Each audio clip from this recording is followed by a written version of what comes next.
நமஸ்காரம். என் பேரு பிரணவ். அடுத்த ஏகாதசி அப்பரா ஏகாதசி, ஆனி மாசம், கிருஷ்ணபக்ஷம். மஹித்வஜான்னு ஒரு ராஜா இருந்தா. அந்த ராஜா நாட்டை நல்லா ஆண்டுன்னு வந்தா. அவருடைய தம்பி பேரு வஜ்ரத்வஜா. வஜ்ரத்வஜாக்கு நாட்டை ஆளணும்னு ரொம்ப ஆசைப்பட்டா. அதனால அவர் அண்ணாவையே கொலை பண்ணிட்டா.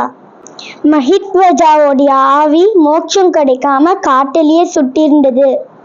தத்தாத்ரேயான்னு ஒரு முனிவர் இது காட்டு வழியா வந்தா. அவருக்கு ஞான திருஷ்டி இருந்ததுனால அந்த ஆவிய தெரிஞ்சுது. அந்த ஆவி கிட்ட சொன்னா, நீ இந்த ஏகாதசி விரதம் இருந்தா உனக்கு மோட்சம் கிடைக்கும்னு.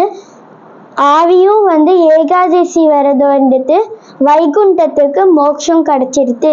முனிவர் வஜ்ரத்வஜா அவருடைய தம்பிக்கும் பிளஸ் பண்ணா, நீனும் நல்லா ராஜ்யத்தை ஆண்டுன்னு வரணும்னு.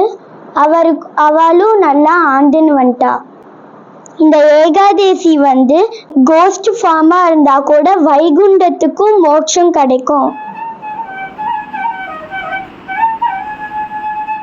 அப்பராவதாரம்னா இன்னொரு ஃபார்ம்.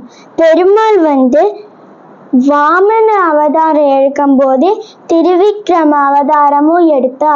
இந்த ஏகாதசி விரதம் இருந்தா எல்லா புண்ணிய நதியிலையும் தீர்த்தம் ஆடின பலன் கிடைக்கும். ஏகாதசி விரதம் இருந்தா 1000 கோதானம் பண்ண பலன் கிடைக்கும்.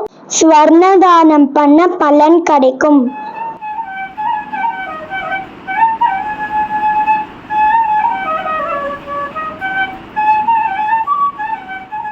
Thank you.